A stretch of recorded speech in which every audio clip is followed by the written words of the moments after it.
This conference will now be recorded. Thanks, Andrew, and good morning, everybody.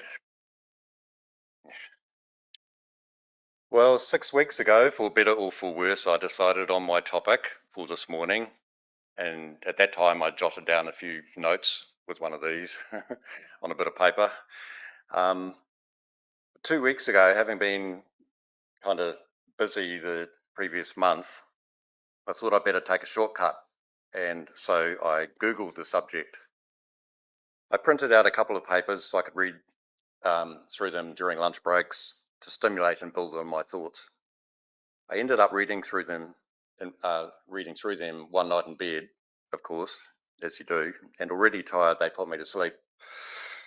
Well, I better tell you what my topic was and still is, but Andrew's already announced it, which is good. It's wood. If you look around, you'll see a little bit of it in this hall here. The Google papers I read left me a bit underwhelmed and uninspired. One was titled The Spiritual Meaning of Wood in the Bible, a comprehensive guide, and the other, what does wood symbolize in the Bible? Well, the first question worth asking is, I think, does wood really have a spiritual meaning in the Bible?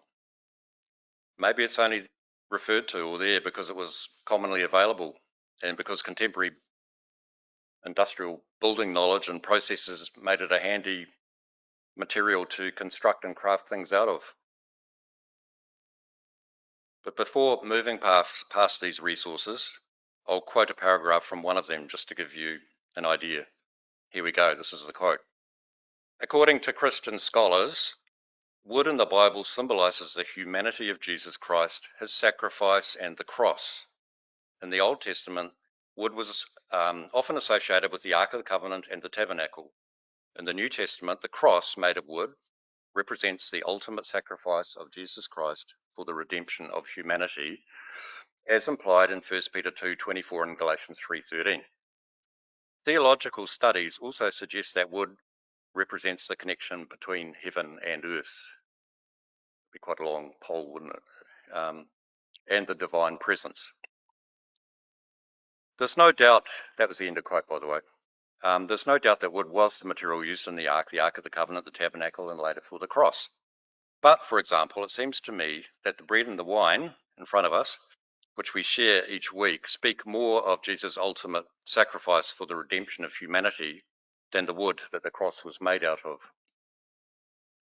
It's like saying that our little wooden trays that carry the wine glasses, these couple of 4 trays out in the front here, it's like saying that they have spiritual significance, to me anyway. I don't really think they do. Idols were made out of wood too, weren't they, generally? So where does that leave the spiritual meaning of wood? Paul in Galatians 3:13, quoting from Deuteronomy 21, reminds his readers that Christ redeemed us from the curse of the law by becoming a curse for us, for it is written, cursed is everyone who is hung on a pole. It's pretty obvious, I think, that being hung on the pole has spiritual meaning rather than the fact that the pole was made of wood. Perhaps it's a lesson that we need to be careful not to see something spiritual in absolutely everything. Sometimes I think we lose credibility if we take things too far. You might hear this exhortation and accuse me of doing exactly that, but I'll leave you to decide that. And so after the sleepy skim read, I decided to bypass this material and go back to my own thoughts. Ooh, that was the introduction. Right. So the first question I asked myself 2 weeks ago was this: why did I come up with the subject of wood for this exhortation in the first place? And given the thoughts I'd had regarding these resources, why would I continue with this subject? So the morning after setting aside the reviews of scholastic thought, it was Easter Friday actually, only a couple of weeks ago, I read through the rough notes I'd scribbled a month earlier. I knew that to avoid abandoning this topic and then having to think of another one, in other words, start again, I had to ask and answer the following questions for myself. Is there a point in discussing wood? Question 1. Question 2, would it be uplifting and relevant to what we are here to remember? And question 3, which I think is reasonable, would it be memorable? So I decided to stay with it. So let's see if we can get something out of wood, see what we can get out of wood. Well, before we go to wood, we'll have a brief look at trees. And this is not an exhort about trees, because that could be an exhort, a separate exhort. And I had trouble limiting the scope of this anyway, as you'll find out. But anyway, hopefully I can keep your interest up a little bit. So before we go to wood, we'll have a brief look at trees and just a couple of points that I think are relevant to wood. There are two types of tree. One is called exogenous. And so I know it sounds a bit techo, but just remember it starts with EX. And that's a tree that grows outward, like that. It grows, growth rings, etc., etc. And the other type of tree, remember there are only two types of trees, and it's called endogenous, so just remember end. And that's a tree that grows inwards. I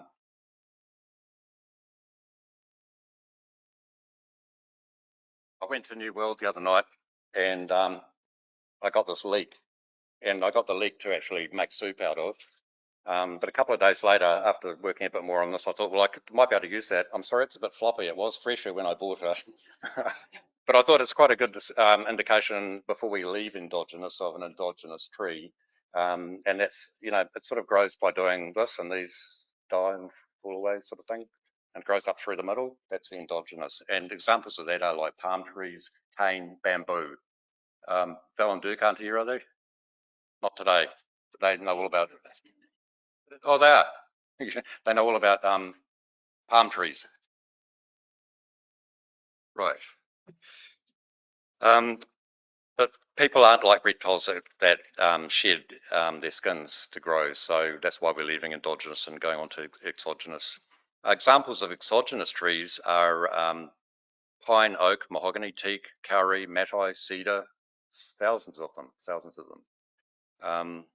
And I think people are more like exogenous trees growing from the inside out. And exogenous trees have distinct annular growth rings in their horizontal section. I brought along a couple of, a sample. So this is quite unusual actually. It's actually a post that's been cut dead center of the tree. So you can actually see the pith, that's the core of the tree right in the middle. And you can see the annual growth rings. Okay, that's how you can tell, we'll know that. You can tell the age of a tree by counting the rings, and then it goes on out beyond that to the bark layers and heartwood in the middle, sapwood. If you look closely at this, I'm going to let you pass these around. You'll see these fine radial lines. They're called medullary rays. They actually are there structurally. They're fiber rays that go out and hold the growth rings. They tie it all into the center. And I've also got a sample of a piece of one of my favorite woods, which is macrocarpa. And I'm just going to pass it around too. And so smell both of them. Oh, would you mind taking one shot? Yeah.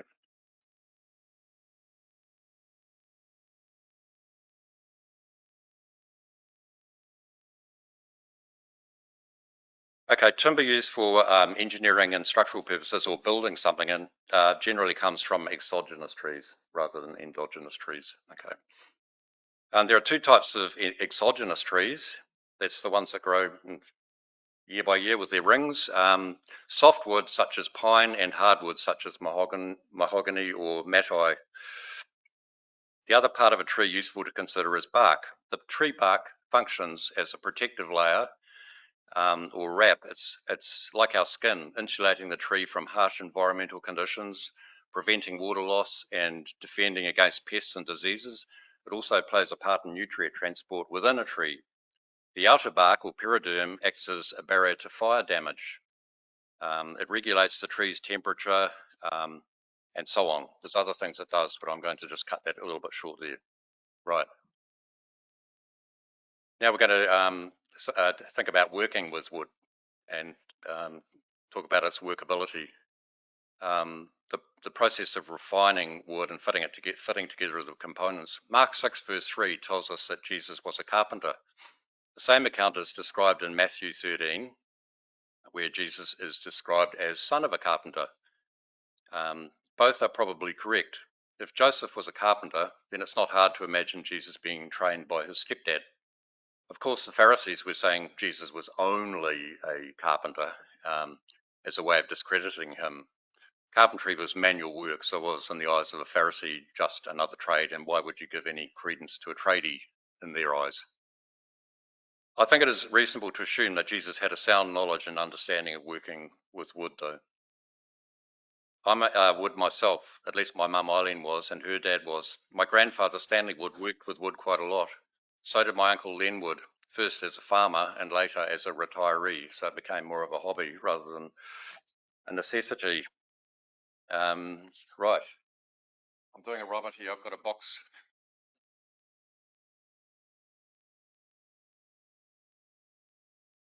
Just want to pull that up.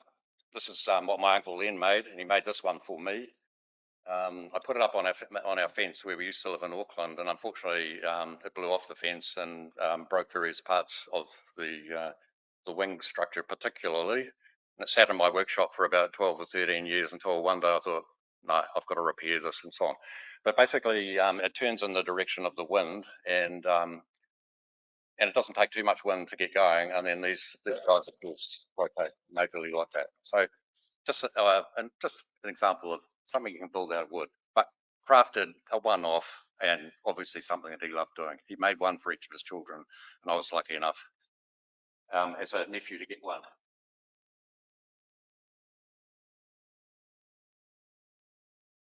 And just to quickly show you these, it's a hand plane.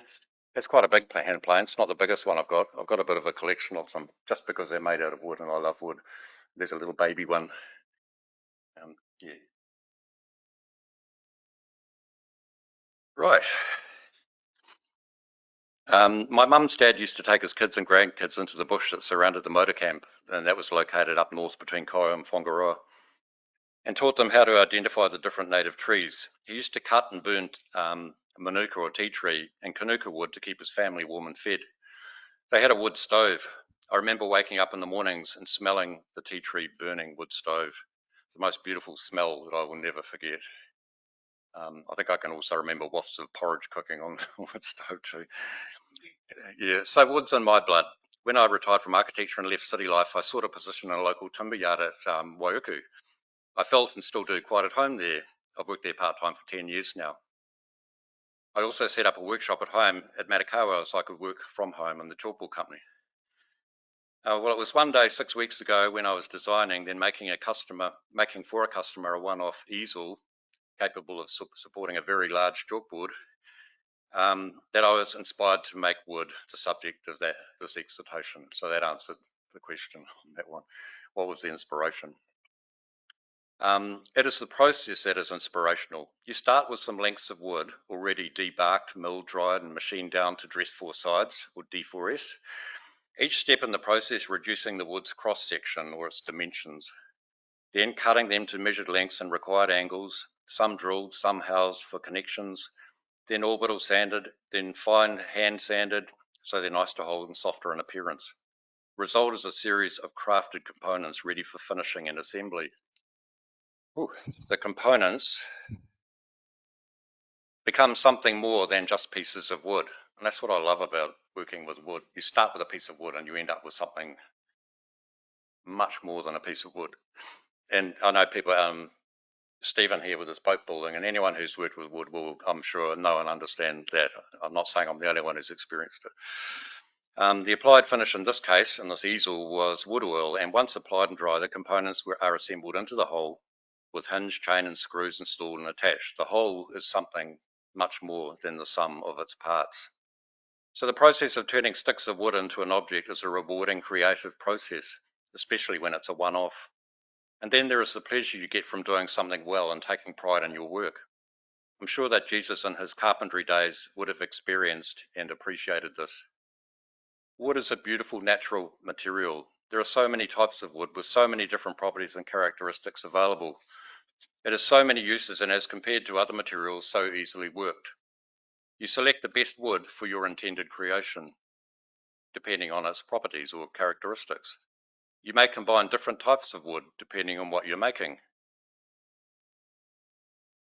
I know you've seen my hiking sticks before, but that's the sort of thing I'm talking about. There's actually 3 different species of wood and they're beautifully crafted together. So it's just a visual of the idea. Right. Before we go any further, and before we get into the next little section, I'd like you to think of yourself as a piece of wood. Bit of a strange one, but not a tree, but a piece of wood. Pick a species you may like or are familiar with, or maybe that you feel represents you. Have you ever thought about that? I'm not sure that I had really before this. Maybe you like the grain, the weight, the color, or even the fragrance of the wood you have selected. Now we're going to have a brief look at characteristics of wood, and there's a whole science dealing with wood, and it gets very technical. So we'll just have a very superficial look. There's hard versus soft, as we've talked about, matai versus pine as examples. And as we noted earlier, hardwoods and softwoods are distinguished by the type of exogenous trees they come from. Hardwoods come from angiosperm trees. They're mostly, but not always, particularly in New Zealand, deciduous. They tend to have broad leaves that fall every autumn. Softwoods come from gymnosperm trees like conifers, and that includes rimu, by the way. Remember, rimu is a conifer. These have needles that remain evergreen year round.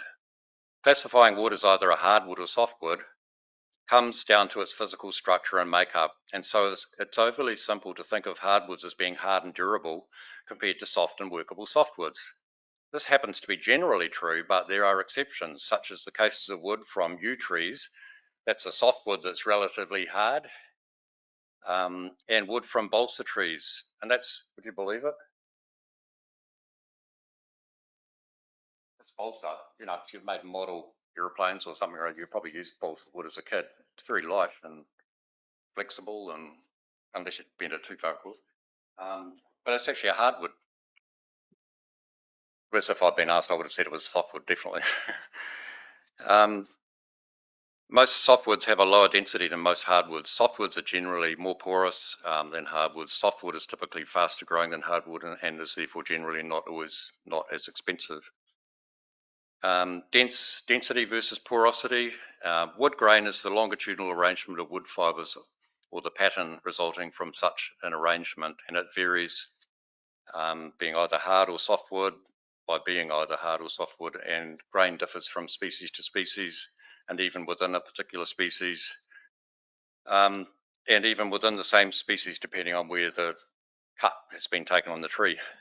Whereas splintery versus smooth wood, you wouldn't tend to use the same wood for a handrail as you would for a retaining wall, would you?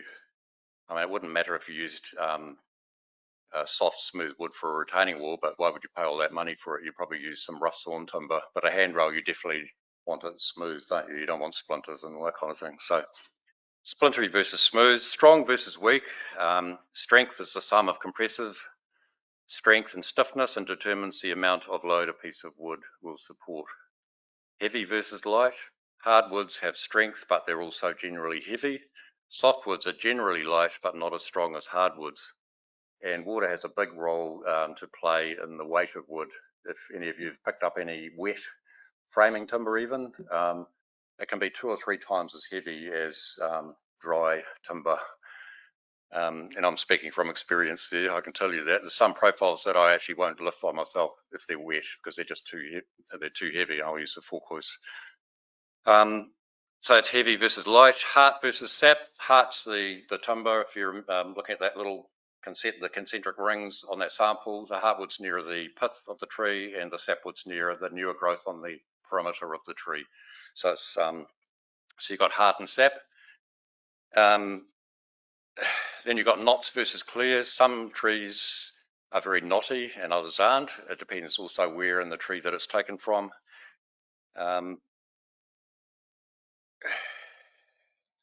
Loose knots can have a dramatic effect on the strength of a piece of timber depending on the size and where they occur cross-sectionally.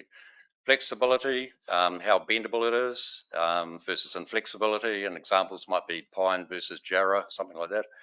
Stability relates to how timber is affected by changes in humidity, moisture content, and temperature. Cedar would be regarded as a very stable timber, whereas Douglas fir, no. Fire resistance. While we tend to think of timber as a flammable material that supports combustion, some timbers are naturally more fire resistant than others. Laminated versus whole timber. Laminated is just one of the various forms of engineered timber where there's usually some kind of glue or resin involved to hold lengths of wood together. Durability. Durability is dependent on species. I won't go through the list. A number of things, a couple of them: preservative treatment, maintenance, growth speed, fungal attack, insect attack, use of coatings to protect, etc., etc. Principal threats to wood durability are humans, pests, fungi, ultraviolet light, water, and fire. And we've got preservation by chemical impregnation. Smell. I did ask you to smell those samples. Did everyone have a whiff? Try it? Okay. So some woods have their own characteristic smell or fragrance, especially softwoods. And we read the bridegroom's words in Song of Solomon 1 this morning. The beams of our house are cedars and the rafters are firs. They're both softwoods. They're both fragrant softwoods, and they add to the romantic and sensuous setting of the song. Then we come to distortion. We're just about at the end of the engineering bit. Quality of timber can be the result of sudden changes in temperature and moisture content of a tree during growth or after the wood is machined. I just brought this one along to sample it. There's basically 5 types of distortion on a cut piece of wood. That one there, it's called cupping. Okay, across the grain like so. We've got twisting, like that. That's a really annoying piece of wood when you're handling it in a timber yard when you've got a twisted piece. And I'll tell you, sometimes you've got to be so careful with these big saws. And then we've got bowing. That's called bowing. Okay, so it basically bends in that direction there. Now the next one's a bit hard to do with this. Springing is actually where it gains curvature this way. Okay, so if you pretend that piece is the other way, it does that, but like that. And then we've got checking, or what we would call splitting. And they're all caused by usually faults in seasoning or sudden changes in temperature, moisture, etc. Right, we're going to visit Solomon's temple very briefly. 1 Kings 6 tells us that the floor of Solomon's temple was made of juniper, and the planks and beams and the walls of the holy place, which were carved with gourds and open flowers, we're told, and the altar were made of cedar. The cedar timber walls of the inner sanctuary and the altar were overlaid with gold. So let's have a quick peek at the characteristics of these timbers. Firstly, juniper.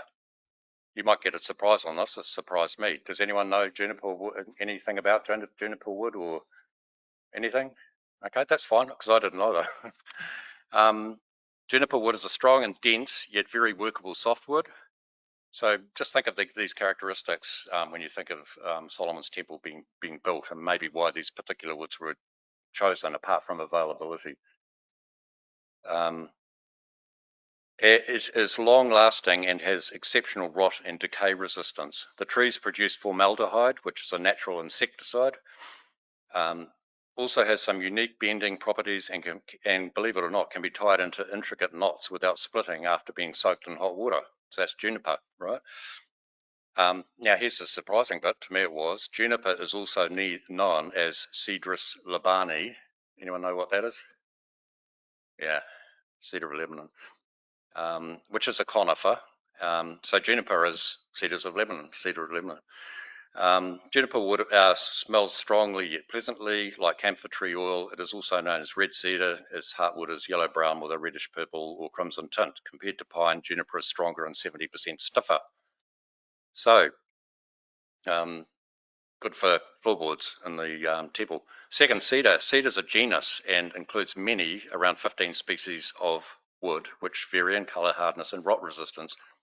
It too is a softwood. It is naturally antifungal and very antibacterial. It is a very lightweight and stable timber with great workability. It is temperature resistant and durable and is used, used a lot for building claddings, including roofing. I think most of us would be reasonably familiar with cedar as a genus anyway, type of wood. It is quite light and stable. It's interesting to note that it is used for planks and beams in Solomon's temple. And the last one, olive. Olive wood is a hard, heavy and strong wood. It is a uniform grain pattern with warm colour ranging from creamy yellows to darker golden brown. Olive wood doesn't have good decay resistance, so it is best kept dry. It is easily worked and is used to make handicrafts such as wood carving, engraving, and wood turning projects. It has a sweet, fruity aroma and perfect for making a cherubim out of. Right. This applies some of the characteristics of wood to ourselves. We can think of ourselves as a piece of wood, think of ourselves as part of God's building, and we can ask ourselves, am I stiff, unbending, and flexible, maybe stubborn? If that's my perception, how do others see me? What behaviours have I inherited versus what have I learned? Maybe I was born a Matai and I was cut out of its harder heartwood, i.e. closer to the pith of the tree, not sapwood. Am I hard, lacking sap or emotion? Heartless, maybe? Maybe hard-hearted? Pithy? Is it because of this kind of tree, is it because of the kind of tree I was cut from, or have I been through the school of hard knocks and need to change my properties? Maybe I must learn how to bend, to be flexible, and let God use the right tools on me to shape me. Maybe, or should I stay the way I am and accept my hardness and graciously accept the softness and flexibility of others to balance things out? Am I rough, abrasive, or splintery? Someone who doesn't suffer fools gladly, perhaps, cuts to the chase, finds it easy to make decisions? Is there a place for an abrasive personality in our ecclesia? Probably is. Or being abrasive and splintery, am I always looking for fault, too easily offended and generally grumpy? If I am, why am I this way? Maybe I'm a bit knotty. If I am, I hope my knots are tight. Tight knots are ones that are locked in solid and don't really affect the strength of the timber too much, as against loose knots. To minimise the effect on others and not loose or unpredictable and adversely affecting the strength of our building. Am I strong enough for the work I am doing, or would it be better for me to let a stronger person take over? I'm thinking about us in the context of an ecclesia here. Am I in danger of breaking because of the load I'm under? Maybe there's another person who can help with the load. Or whatever my job, do I feel weak and need help? We've been well exhorted recently about not being afraid to ask others for help, haven't we? It was a good topic because it keeps getting re-mentioned. There is nothing wrong with being strong if we unselfishly accommodate the needs of the weak. Ecclesias need some strong individuals. Do I appear hard on the outside and knowing that I'm really soft as sapwood under that hard exterior? Am I aware that this is how I present, or do I conceal my soft centre? Do people think I'm a softwood when I'm really a hardwood? Am I deceitful? Am I tight-grained, i.e. tight-lipped, private, maybe also unbending? Do I find it hard to share, to be generous? Am I too insular? Am I too sappy and give way and bend to the world and so render myself more easily burned with fire? Have I been burnt at some point in my life? And if I have I used the charring I received to advantage to protect me against further threats? We all know that, don't we? Sometimes if there's enough cross-section on the wood, the charring on the outside, if it's been burned, will actually protect the wood underneath it. Do I feel deformed in some way due to environmental influences? Am I cupped, twisted, bowed, sprung, or checked? How does that affect my fit with my brothers and sisters? Is there a way to get back in shape? How can I become a useful component to fit together with all the rest to make the whole building, which is more than the sum of its parts? Can I help others who have some deformity and who may not even realise it? Do I feel naturally resistant to decay or threats, or do I struggle with sin? What fragrance do I emit? Do I figuratively smell sweet to those around me or to God?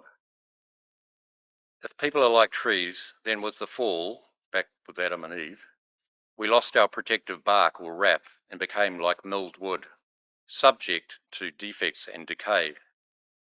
Jesus on his resurrection became our covering to temporarily replace the bark stripped from the wood when Adam and Eve transgressed. The world, via its amazing science and medicine and technical and civil advances, tries to protect us, inject us with copper chrome arsenate or liquid organic solvent compound. Sorry, I had a link back to a bit that I missed out, but that was in the section under preservative treatment of wood, where I was defining those. But they're nasty, nasty, nasty chemicals that kill people basically if you handle them too much. Right. Inject us with copper chromasonate or liquid organic solvent preservative, but we still decay and die. It is Jesus, however, who works with us if we allow him to. He fashions us, shapes us, he protects us. Jesus understands the characteristics of wood more than any of us, how in need of protection we are, and symbolically how like wood we are. We remember him this morning through the emblems he chose for us to remember him by, the bread and the wine. So if you came here this morning feeling a little rough sawn, as we all do from time to time, hopefully you will leave feeling at least machine gauged. And if you came here this morning feeling machine gauged, hopefully you will leave feeling dressed for sides. If you came here this morning feeling dressed for sides, then perhaps you will leave here feeling light sanded and oiled. And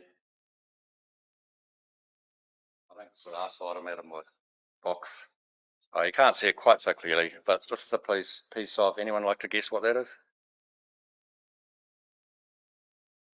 Come on. Grown in New Zealand. Often burnt. Macrocarpa. Yeah. That's one of my favourite words. Oh, I put a piece of this in my van. It just smells beautiful. But you can see here the bottom half of that's just been fine sanded, and the top half has I've just put one wipe of wood oil on it, and you can see the luster and the colour that comes out when you do that. And so that's what I was meaning. If you came here feeling dressed for size, in other words, everything's pretty good, and you go away, whoops, feeling oiled, that's good.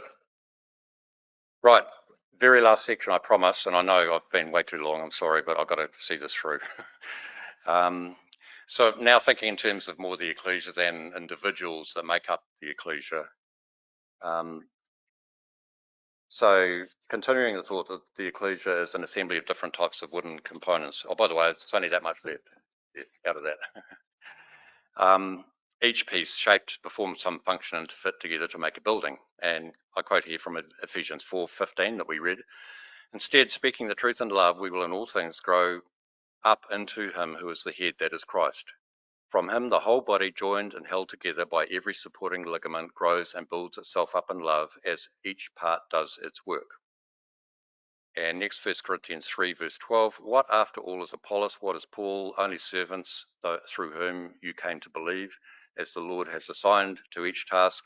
I planted the seed, Apollos watered it, but God has been making it grow. So neither the one who plants nor the one who waters is anything, but only God who makes things grow. The one who plants and the one who waters have one purpose, and they will each be rewarded according to their own labor. For we are co-workers in God's service. You are God's field, God's building.